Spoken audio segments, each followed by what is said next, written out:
Meenu TV.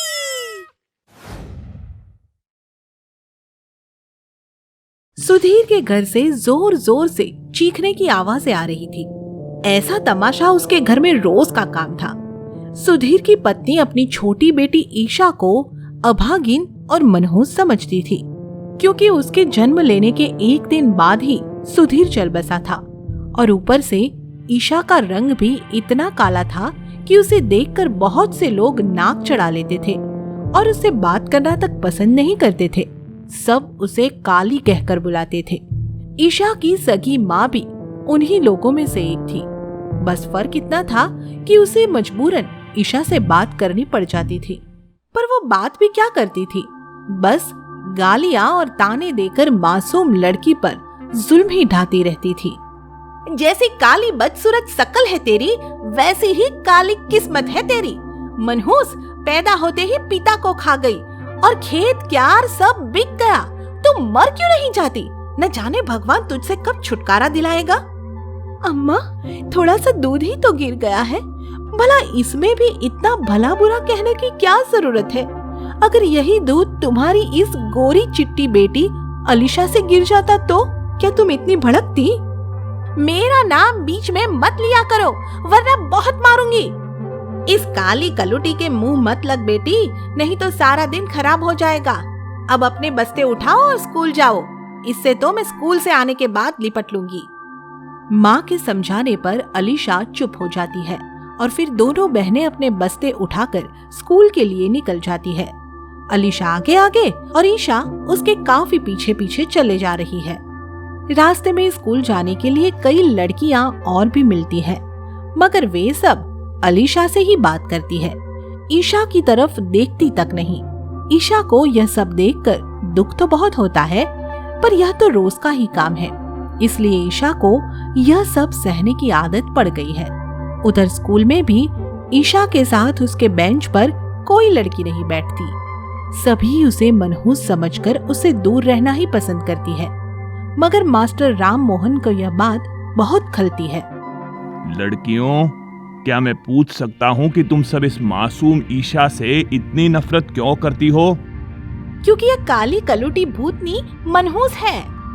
इसकी तो खुद की माँ इसे मनहूस समझकर बात करना तक पसंद नहीं करती, तो भला हम क्यों बात करें?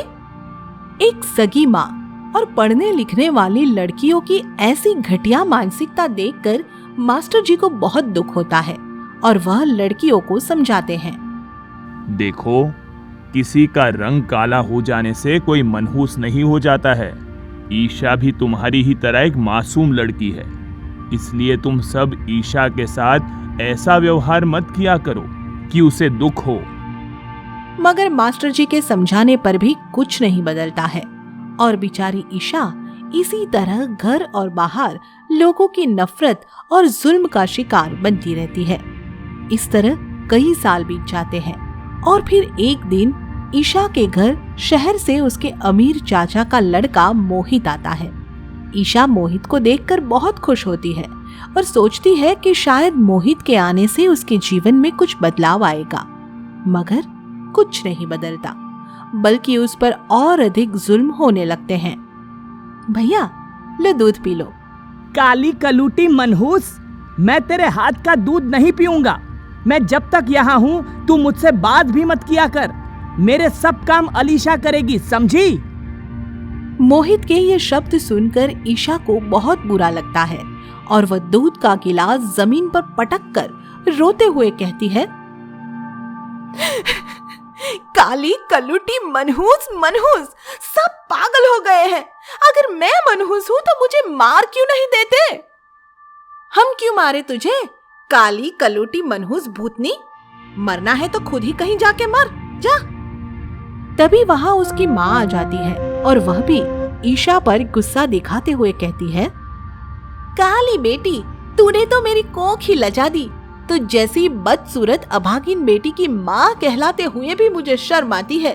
तुझे जन्म देने से अच्छा तो यह होता कि मैं खुद ही मर जाती। अपनी माँ के ये शब्द सुनकर ईशा को बहुत बुरा लगता है और वह रोते हुए घर से बाहर निकल जाती है। उसी समय तेज हवाएं चलने लगती है और आसमान से तेज बारिश होने लगती है। ईशा बारिश में भीगते हुए रेल की पटरी पर पहुंच जाती है और फिर पटरी के बीचों बीच चलने लगती है। उस समय सामने से एक ट्रेन आती दिखाई देती है, मगर ईशा उसे देखकर भी पटरी से नहीं हटती, वह चलती ही जाती है।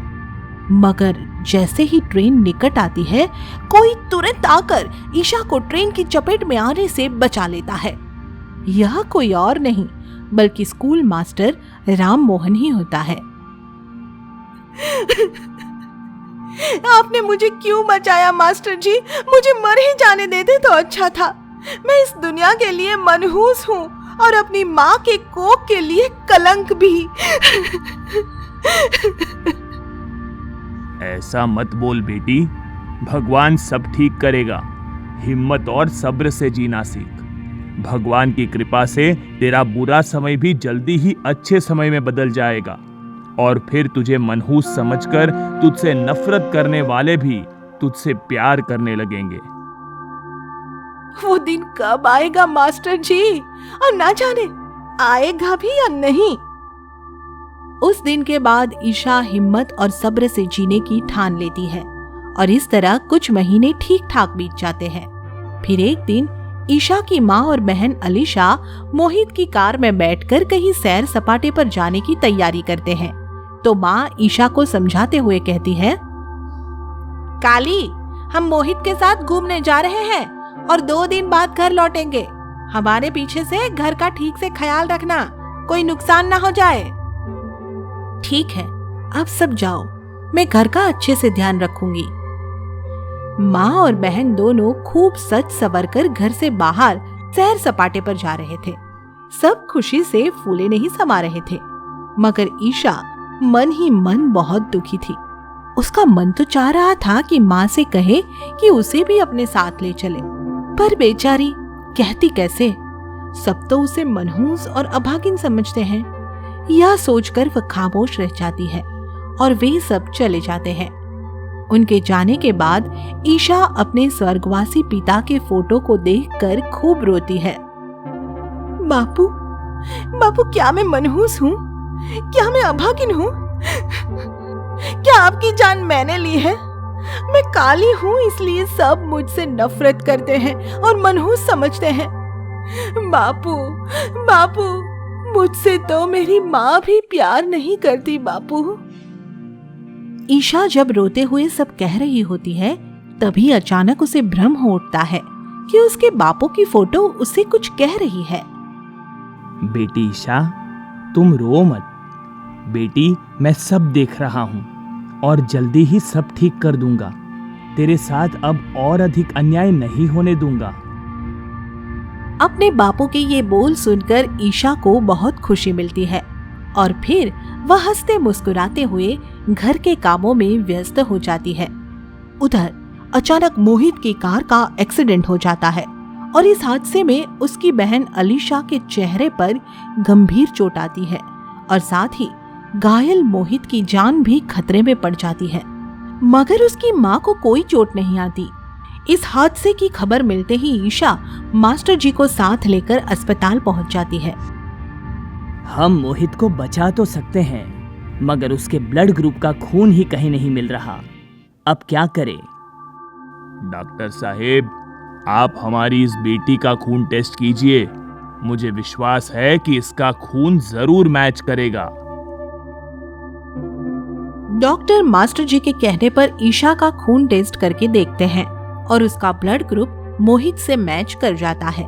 इस तरह ईशा के खून देने से मोहित की जान बच जाती है, लेकिन अलीशा के चेहरे पर चोट का ऐसा गंभीर निशान बन जाता है कि वह बहुत ही बदसूरत नजर आने लगती है। अम्मा, मेरा चेहरा, मेरा खूबसूरत चेहरा कितना बदसूरत हो गया है। ये हमारे पापों का फल है बेटी। हमने हमेशा अपनी ईशा की बदसूरती को कोसा और इसीलिए भगवान ने हमें ये सबक सिखाया। अब हम अपनी ईशा से कभी नफरत नहीं करेंगे। उस दिन के बाद ईशा के प्रति सबका नजरिया बदल जाता है और ईशा की माँ, उसकी बहन, मोहित और सब गांव वाले ईशा से नफरत करना छोड़कर उससे प्यार करने लगते हैं। मास्टर जी यह देखकर बहुत खुश होते हैं और फिर उनकी प्रेरणा से ईशा पढ़ लिख कर बहुत ऊंचा सरकारी पद पाने में सफल होती है। आप सुन रहे हैं कहानी गरीब किसान और लकड़ी का ट्रैक्टर। पलना गांव में एक गरीब किसान और उसकी पत्नी रहते थे। किसान का नाम बंसी और उसकी पत्नी का नाम आशा था। बंसी खेती करके भी सुखी नहीं था, क्योंकि अपने खेत की आमदनी से तो वह गांव के महाजन का कर्ज तक नहीं उतार पा रहा था। बंसी के पास एक ही बैल था और वह किसी तरह उसी से काम चलाने को मजबूर था। रोते पीटते किसी तरह उसी की मदद से खेतों को तैयार करके उनमें बीज बोना पड़ता था। क्या खेती करना है ये भी, तुझ अकेले पर जुल्म ढाता रहता हूँ, पर मजबूर हूँ भाई। हाथ में पैसे नहीं है, इसीलिए दूसरा बैल नहीं खरीद पाता। मगर तू चिंता मत कर, इस बार जैसे ही फसल उठने पर पैसा हाथ में आएगा, पहले एक बैल खरीदूंगा, फिर तुझे भी सहारा मिल जाएगा। बंसी अपने बैल को समझा ही रहा था कि तभी वहाँ आशा भी आ जाती है और उससे पूछती है, आज क्या समझा रहे हो बैल को? समझाना क्या है, बस यही कह रहा हूँ कि भगवान ने इस साल फसल अच्छी दी और एक बैल खरीद लूंगा, ताकि इस अकेले बैल को सारा बोझ ना उठाना पड़े। आप चिंता न करें, देखना इस साल हमारी फसल बहुत अच्छी होगी। यह सोचकर बंसी और आशा अपने खेतों में खुशी खुशी बीज बो देते हैं और सारा बीज अच्छे से उग भी आता है। मगर जब फसल बढ़ने का समय आता है और सिंचाई की जरूरत पड़ती है, तो तालाब का सारा पानी सूख जाता है। लोग आसमान की तरफ देखते देखते थक जाते हैं, मगर बारिश के नाम पर पानी की एक बूंद भी नहीं गिरती है। बिना बारिश के फसल मुरझाकर सूखने लगती है। सारी उम्मीदों पर पानी फिर गया, इस बार तो अकाल ही पड़ गया है। अब तो भूख प्यास से मरने की नौबत आ गई है जी। ऐसे अकाल में हमारे डंगर ढोर तो दूर, हम भी न बच पाएंगे। भगवान हम गरीब किसानों की इतनी कठोर परीक्षा जाने क्यों लेता है आशा? ये तो भगवान ही जाने जी। शायद हम गरीबों को सताने में उसे खुशी मिलती होगी। इस तरह अकाल के चलते लोगों को भोजन पानी मिलना मुश्किल हो जाता है और साथ ही पशु भी चारे और पानी के अभाव में दम तोड़ने लग जाते हैं। कुछ अमीर जमींदारों को छोड़कर बाकी सब किसानों पर अकाल आफत बन जाता है। फिर एक रोज चारे पानी के अभाव में बंसी का बैल भी दम तोड़ देता है। आशा, हमारा ये बैल भी साथ छोड़ गया, अब हमारी खेती का क्या होगा? आप हिम्मत रखो जी, भगवान सब ठीक कर देंगे। बैल के मरने के बाद बंसी पर दुखों का पहाड़ टूट पड़ता है। वह दिन रात उसी दुख में घुलता रहता है और तभी एक दिन गांव का महाजन भी उसके घर आ धमकता है। क्यों बे बंसी, मूल तो दूर, तूने तो सूद तक नहीं दिया। इस साल अकाल ने फसल बर्बाद कर दी। खेतों में फसल की जगह धूल उड़ रही है। फिर कहां से चुका था आपका कर्ज? इस बार माफ कर दो। अगली फसल पर आपका सूद समेत सारा कर्ज चुकता कर दूंगा। ठीक है, पर याद रखना कि पूरा मूल और सारा सूद चुकाना पड़ेगा। इस तरह कई महीने ऐसे ही कष्टों में बीत जाते हैं और बंसी हमेशा अपनी उदास नजरों से आसमान को ताकता रहता है। फिर एक दिन उसे आसमान में काले काले बादल दिखाई देते हैं और कुछ ही देर में बारिश शुरू हो जाती है। बारिश के आते ही बंसी खुशी से झूम उठता है और आशा का हाथ पकड़कर उसे बाहर बारिश में ले आता है। देखो आशा, देखो, हमारी खुशहाली लौट आई। नाचो, गाओ और खुशियां मनाओ। अब हमारे खेत फिर से हरे भरे हो जाएंगे। यह कहते कहते अचानक ही बंसी की आंखें भर आती है और वह रोने लगता है। ये हंसते हंसते आप यकायक रोने क्यों लगे जी? अब तो फसल बोने की रुत आ गई है, कम से कम अब तो हंस लो। वो तो ठीक है आशा, पर हमारे पास ना तो बैल है और ना ही बीज और खाद के लिए पैसे, फिर हम फसल कैसे बोएंगे? आप चिंता मत कीजिए, उसका भी इंतजाम हो जाएगा।